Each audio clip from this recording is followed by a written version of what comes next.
Richard Childress Racing's slow start to the 2024 season continues, and a big change is being made to Austin Dillon's number 3 team.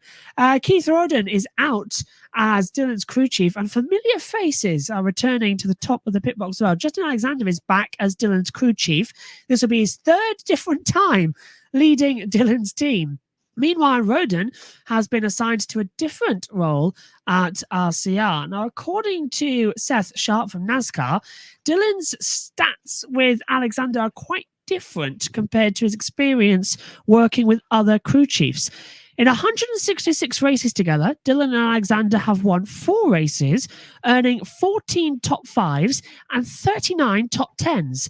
In 213 races with other crew chief, Dillon hasn't won a race, with only 8 top 5 finishes and 36 top 10s. Now, after the first 7 races of 2024, Dillon is currently 28th in the points, and the photo courtesy there of RCR. Will the crew chief change bring out the best in Austin Dillon, or do you think it'll be much of the same struggles he's experienced so far this season? It's been a very slow start for both Richard Childress Racing drivers this year, Austin Dillon and Kyle Busch. You go back to this time last year, Kyle had already won at Auto Club, the final race at the big track there in Fontana, and then he went on to win a couple more races throughout the year.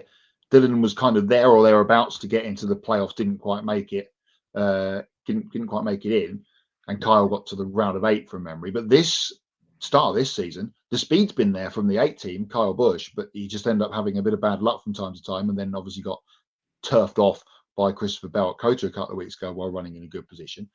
But Austin, every time he gets, if there's an incident this year, it wasn't Austin Dillon's fault. He's ended up in it somehow, some shape or form. Phoenix springs to mind when he got ended up being collected in the early shunt there, ruined his day.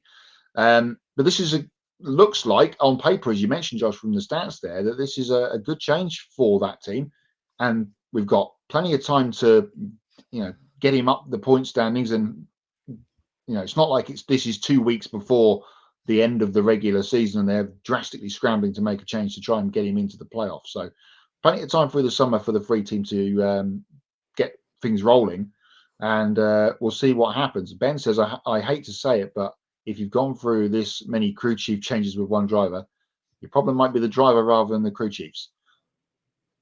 Yes, maybe, Ben, I get what you're saying, but he's in the Austin Cindric and Lance Stroll position where he's not likely to lose his job in the next couple of weeks, is he? So we'll have to see how this works out. As you said, Josh, the stats don't lie, with Alexander on top of the box. So we'll just have to see. If he ends up getting a top 10 at Martinsville this weekend, then instantly it will be praised that this has worked.